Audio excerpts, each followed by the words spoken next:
The offer.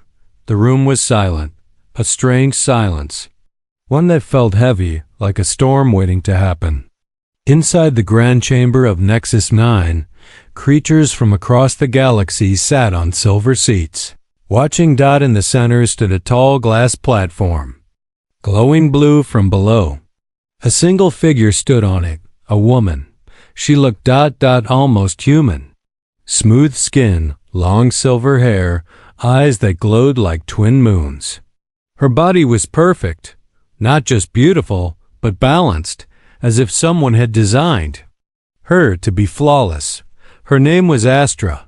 She raised her head and spoke in a calm voice. "My body is perfect. You can have me for food." Gasps echoed from different parts of the chamber. One creature, tall and covered in scales, hissed. A small jelly-like alien blinked its 3 eyes in confusion. A metal-skinned AI tilted its head to analyze her. Words, but no one spoke. Astra stood still. Her eyes scanned the audience. "No one?" she asked again, without fear. "I was created for this. I was made to be the best taste in the galaxy. The final product of years of genetic perfection. You may take me." Still, no answer. All the alien species looked at each other, unsure. Some were disturbed, some curious, but none wanted to be the first to step forward. And then, from the back of the chamber, a voice spoke. "I'll take her." Everyone turned. It was a human. He was dressed in a simple brown coat. His hair was messy, his boots worn. He looked ordinary, just another worker among the thousands on the station. But now, all eyes were on him. His name was Eli Cade. A high-pitched voice from the council spoke. "Human, state your reason." Eli walked slowly toward the center, eyes locked on Astra. He didn't smile. He didn't speak loudly. He just said, "She offered. I accepted." Murmurs filled the room. Was this some kind of joke? A test? A human? Of all creatures? Eli stepped onto the lower platform. Guards moved but didn't stop him. The council whispered among themselves. They hadn't expected anyone to accept, especially not from a species considered weak. Humans were rare in this part of the galaxy. Not banned, just ignored.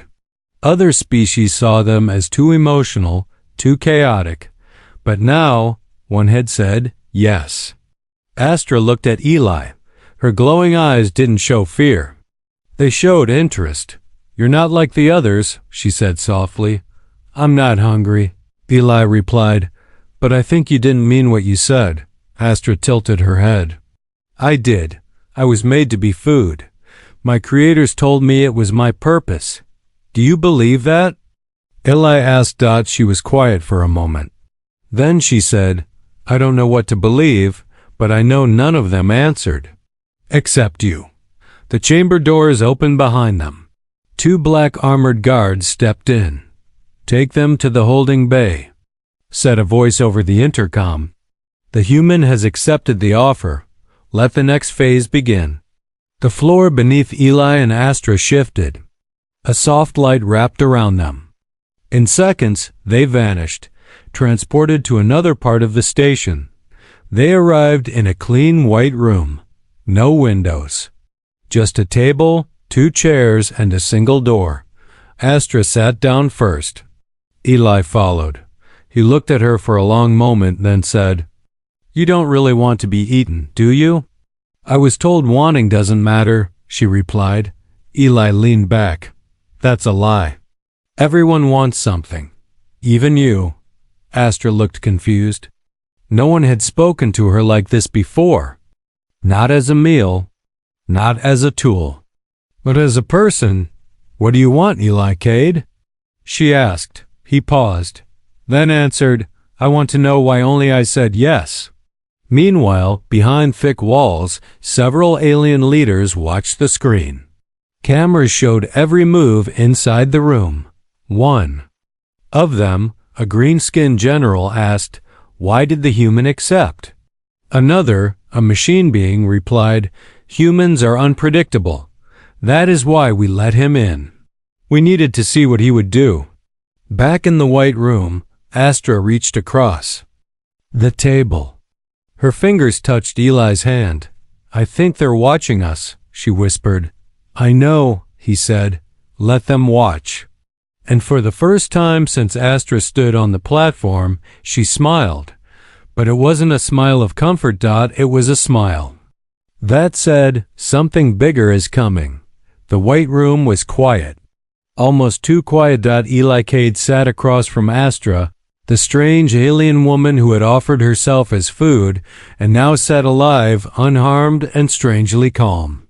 The silence between them wasn't awkward. It was thick, like both of them were waiting for something to happen. Something unseen. Something important. The lights above flickered once. A soft hum passed through the floor. The walls of the room were smooth and seamless, like the inside of a machine. There were no windows, no clocks. Only time stretching long and slow between two strangers. Astra leaned forward, resting her elbows on the table. Do you know what this place is, Eli? Eli shook his head. No, but I'm guessing it's not just some interview room. She smiled faintly. No, it's called the observation bay, but it's more like a cage. For mines. Eli raised an eyebrow. That's supposed to scare me? No, she said simply.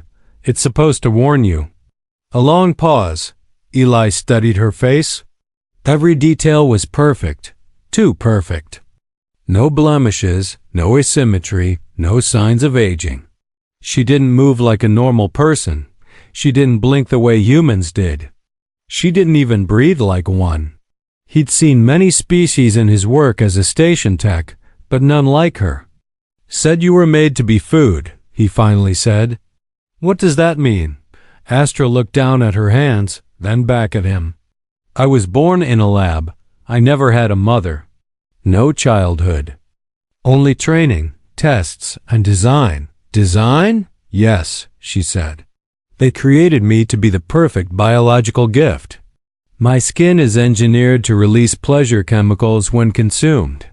My organs are clean of disease, my brain preloaded with language and obedience.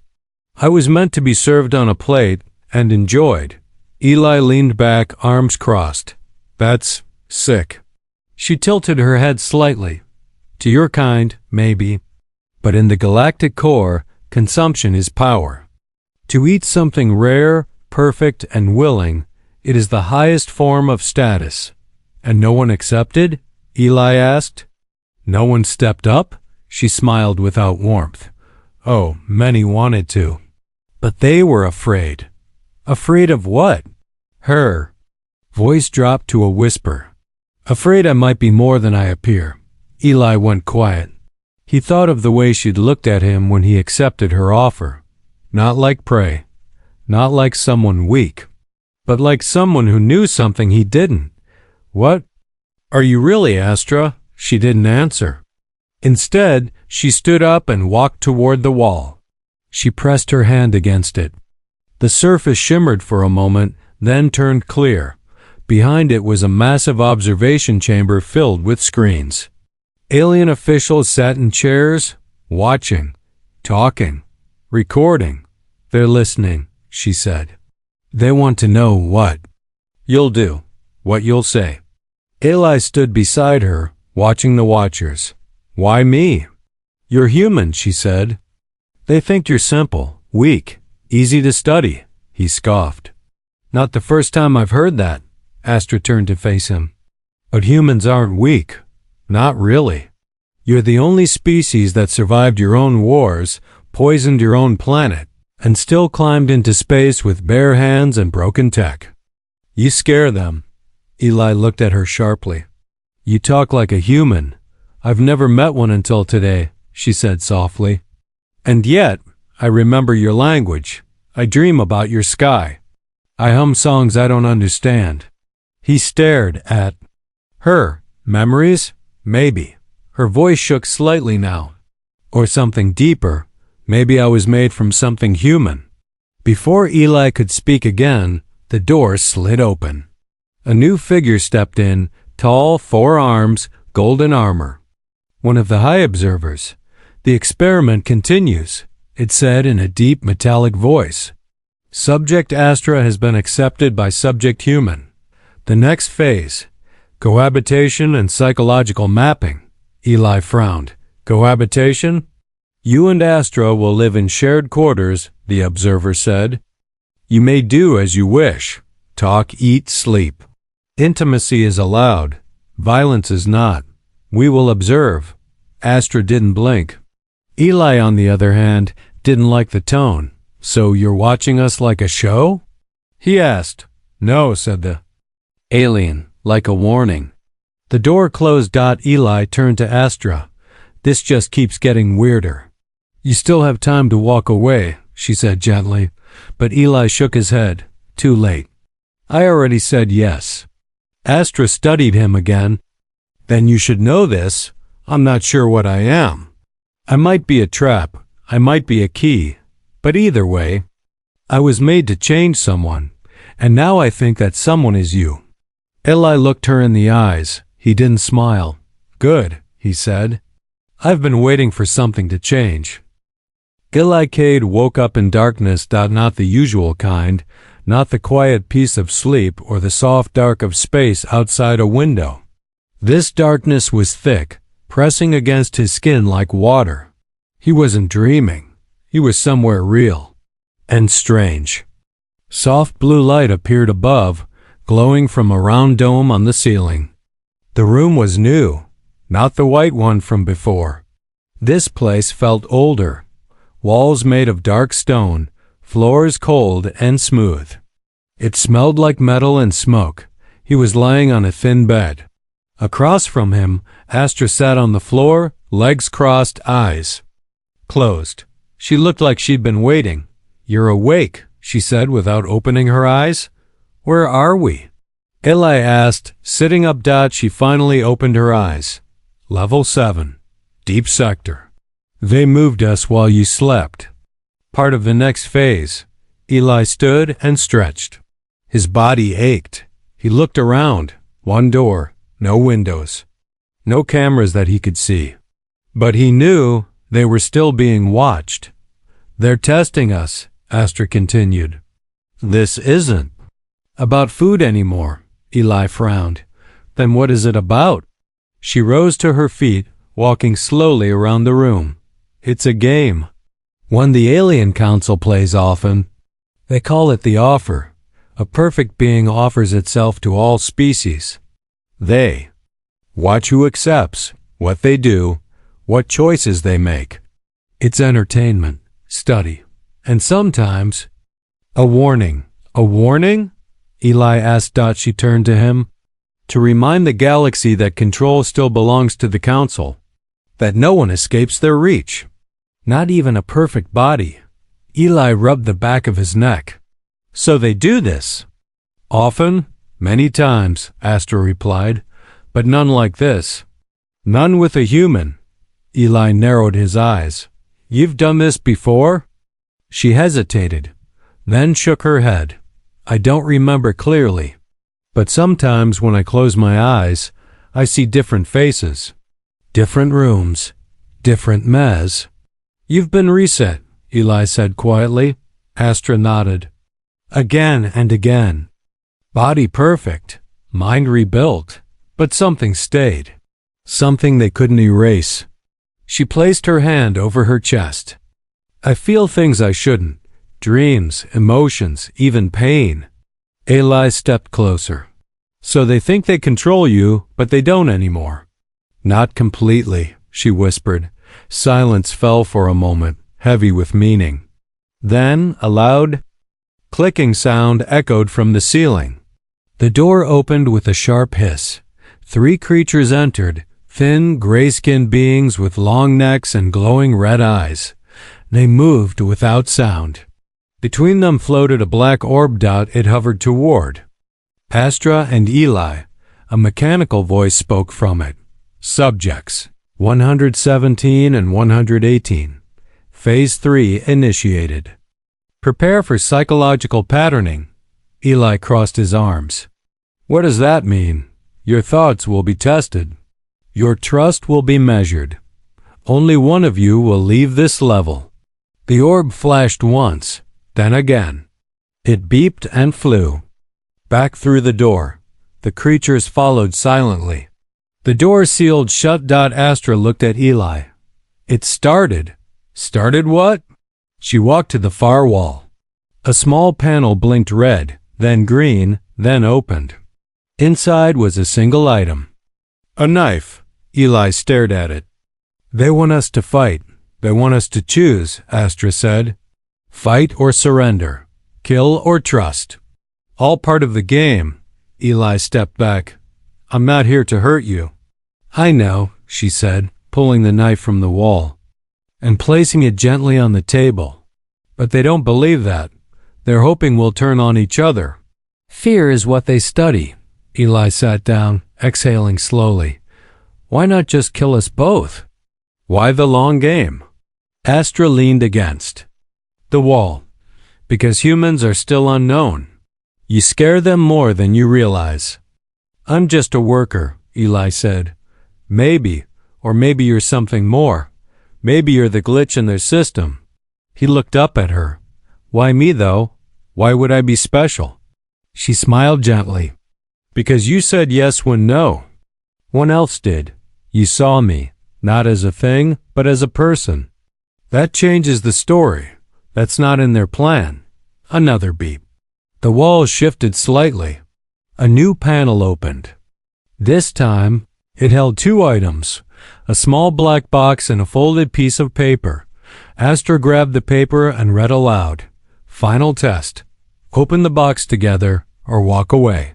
Your choice will end this phase. Eli looked at her. Do you trust me? Astra looked back without blinking. Do you trust me? He walked to her side. Slowly, they both reached for the box. Their fingers touched. Click. The box opened. Inside, nothing. No trap, no weapon. Just empty space. But above them, the ceiling changed. A voice spoke, deep and robotic. Unexpected result. Phase disrupted. Human choice unpredictable. Proceeding to manual override. Lights flashed red. The ground shook. Astra grabbed Eli's arm. They're losing control. Whatever we just did. It broke their pattern. Good, Eli said. Let's keep breaking it.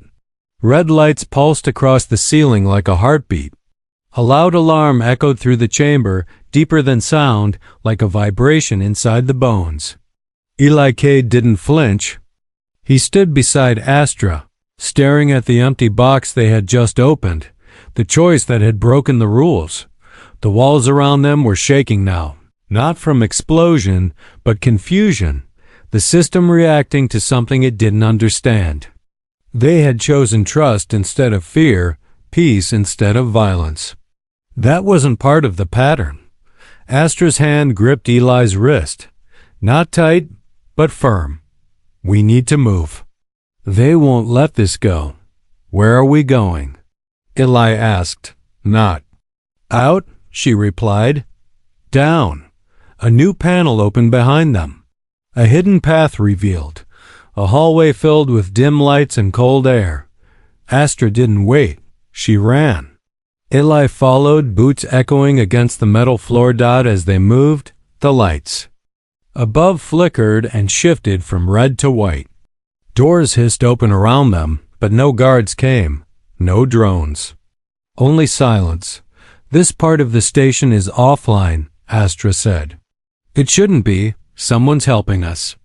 Eli slowed down for a moment. Helping us?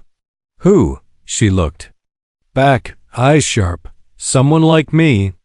They reached an old maintenance shaft, rusted, narrow, clearly unused. Astra climbed down first, her movement graceful despite the tight space. Eli followed, carefully.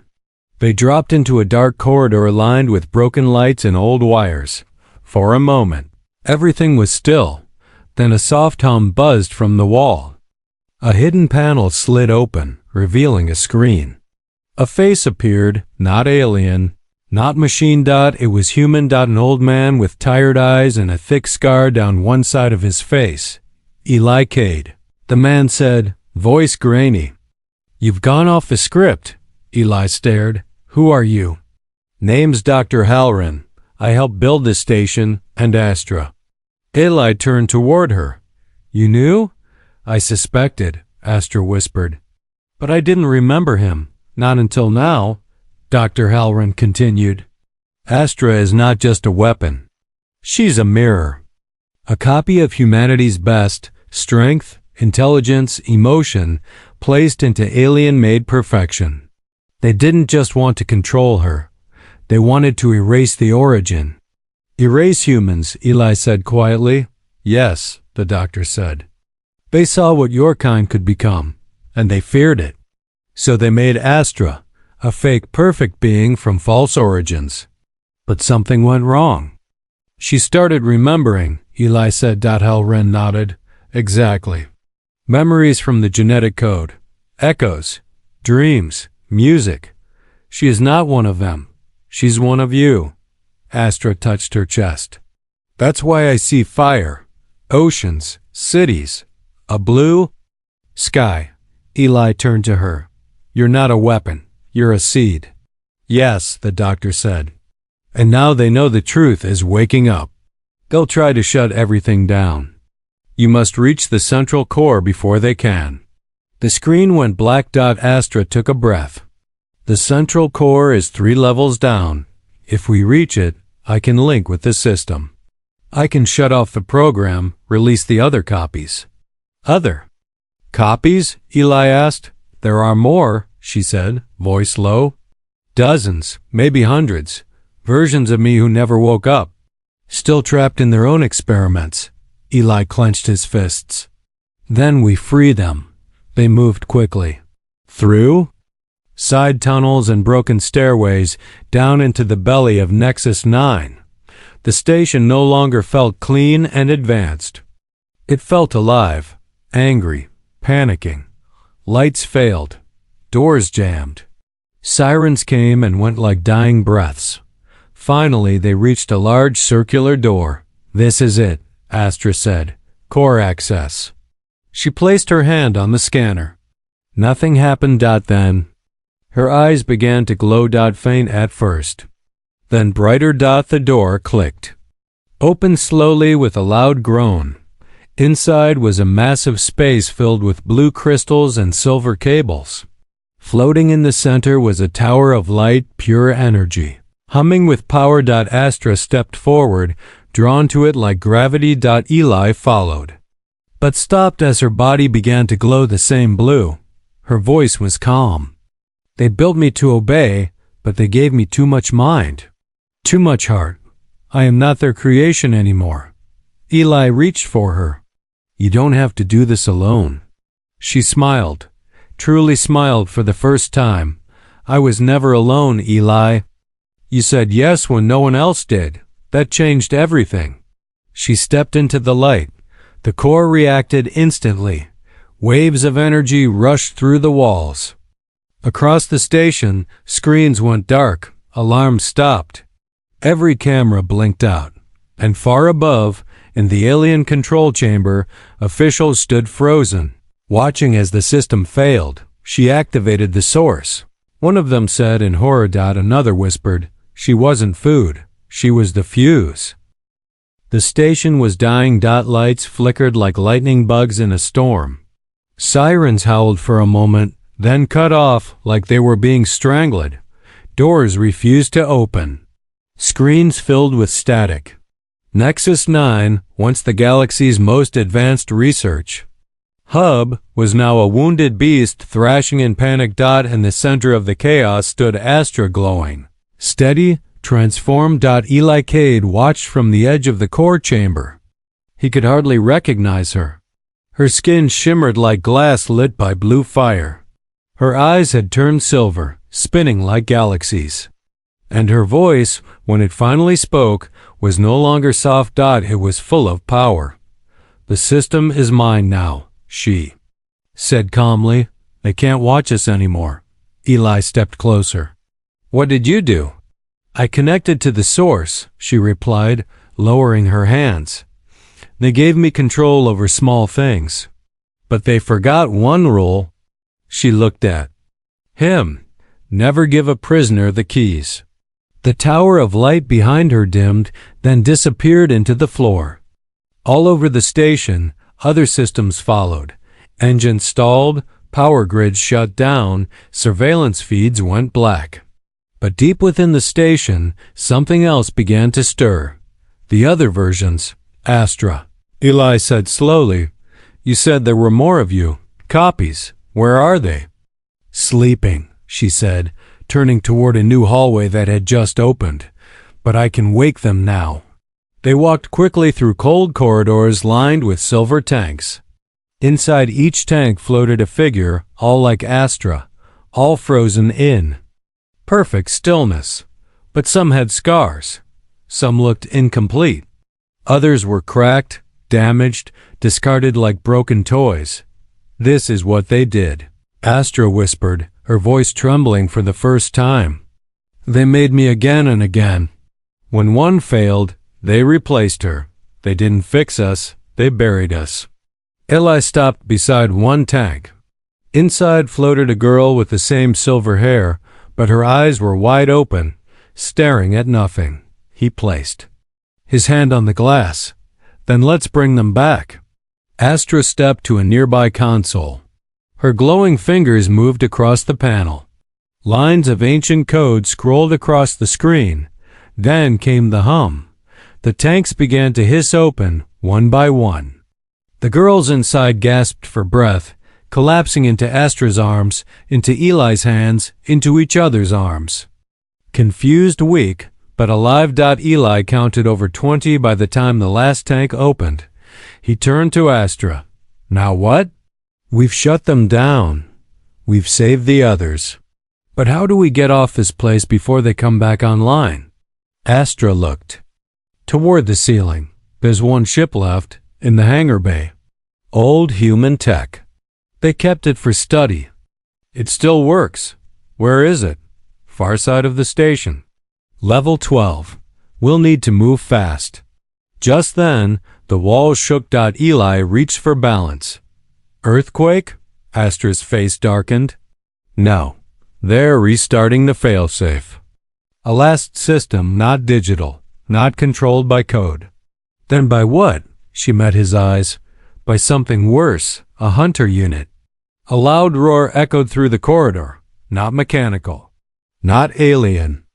Something in between. Eli grabbed the nearest tool he could find, a metal rod from the broken console. "How do we stop it?" "You don't," she said. "You run." The group moved fast, Astra leading, the rescued girls behind, Eli covering the rear. They passed through shattered labs, dark halls, broken glass. Every now and then the roar came again. Louder, closer. Astra suddenly stopped at a sealed door. She placed her hand on it, and the door slid open to reveal a hangar. Inside sat a large, rust-covered spaceship, the old human ship she'd spoken of. It looked like it hadn't flown in years. "Will it fly?" Eli asked, panting. Astra smiled. "It's human-built. That means it'll fly even if we have to kick it." They rushed aboard. Astra moved to the control deck while Eli helped the others strap in. The engine coughed as it started, groaning like a waking beast. The ship shook, powered up, and began to lift off. But just as it rose from the ground, the hangar door exploded. Shadow stepped in, tall, armored, pulsing with red light. The hunter. Its eyes locked onto Astra. Then Eli. Astra didn't wait. She hit the thrusters. The ship screamed forward, smashing through broken crates and metal rails. The hunter leapt, landing on the side of the ship, claws digging into the hull. Eli grabbed the metal rod and ran to the hatch. He opened it just enough to face the monster clinging outside. Wind roared into the cabin. "Go to hell," Eli said. He slammed the rod into the hunter's arm. Sparks flew. The beast roared and lost its grip. falling into the fire below as the ship burst through the outer bay doors and soared into open space. Silence fell. Stars blinked outside the window. The void of space stretched wide and quiet. Eli sat down, heart racing. Astra walked over and sat beside him. "We're not safe yet," she said. "They'll come for us." "But we've got something they don't," Eli replied, glancing at the others. Astra looked confused. "What's that?" He smiled. "Hope." Space was quiet now. Not the fake silence of machines or systems on standby, but the real kind, the kind that made a person feel small. Outside the ship's cracked windows, stars drifted like scattered dust, far and silent. Behind them, Nexus 9 was gone, a dark shape shrinking into the void. But no one was cheering. No one was smiling. The cost of escape still lingered in the air. Eli sat in the old pilot's chair, hands on the controls, eyes staring ahead. The ship systems were flickering. Half the panels were dead. The engine thrummed like a tired heart, but it was flying, barely. He didn't speak, not yet. Behind him, Astra was quiet too. She stood at the center of the bridge, surrounded by the other girls. The copies, the survivors, the pieces of a plan that was never meant to succeed. Some of them were still weak, shivering. Some stared into nothing. And one, the youngest looking, kept whispering a tune that no one taught her. A song from Earth. Astra turned to Eli. "Where are we heading?" "There's a station 2 sectors out," he said. "Human-made. Abandoned, but it has supplies. Fuel, maybe answers." She nodded. "Good." But she didn't look calm. Eli noticed. "What's wrong?" Astra didn't answer at first. She looked at her hands, flexed her fingers slowly, then said, "They lied to all of us, Eli. Not just about me. About you too. About humans." Eli raised an eyebrow. "What do you mean?" She moved closer, lowering her voice. "Back on Nexus 9, when I connected to the core, I didn't just shut down the station. I saw files. Data buried so deep it wasn't meant to be found, records, memories from before the war." Eli turned toward her. "What war?" "The first one," she said. "The one the galaxy erased." She walked to the central table and activated a dusty old holoprojector. It buzzed, then flared to life. What appeared wasn't a map or a chart. It was a memory, grainy, flickering, but real. Cities. Earth cities. Giant towers touching clouds. Oceans with glowing blue ports. Massive ships launching into orbit. And humans, millions of them, walking, laughing, building. Eli stared. "That's Earth? From when?" "Over 200 years ago," Astra said. "Before the collapse. Before the council. The projection changed. Explosions. Fire. Alien warships cutting through skies. Panic. They attacked Earth?" "Eli," whispered. Astra nodded slowly. "Not just Earth. All human colonies. The moment humanity reached the edge of the galactic core, they came together. The Council. The other species. They saw what humans were becoming, fast, wild, untamed. Unpredictable. They were scared," Eli said. "Yes," she replied. "Because humans weren't supposed to survive. But they didn't just survive, they adapted. They evolved. Faster than anyone. That frightened the Council. So they erased it," Eli muttered, fists clenched. "Erased the truth. They told the galaxy that humans were unstable, primitive, unfit for power." Astra pointed at herself. "Then they started building us, their version of perfection. Controlled, obedient, quiet, but they used your DNA, your history, your soul." Eli looked around at the others, the Astra copies, still waking up. "They wanted human strength," he said. "Without the human spirit." Astra nodded. "But they couldn't remove it completely. That's why I remembered songs. That's why I dreamed of blue skies. That's why I felt pain when others couldn't, because deep inside I was human. Eli stood, walking to the window. So what now? He asked. We run forever. Hide? Astra stepped beside him. No, we go back. He looked at her. Back? To Earth? It's gone. She shook her head. Not gone, lost, hidden, but it's still there. I saw coordinates in the files. A place deep beyond the core, far from trade routes, covered in radiation clouds, unreachable by most ships. Except this one, Eli said. Exactly, Astra replied. Old human tech. Immune to council scans. We can get there. Eli stared. Into the stars. If we find Earth, what then? We tell the others, Astra said. We wake the truth. We bring back the history they buried. We don't fight like them. We show them who humans really are, not monsters, not machines. Eli smiled for the first time in hours.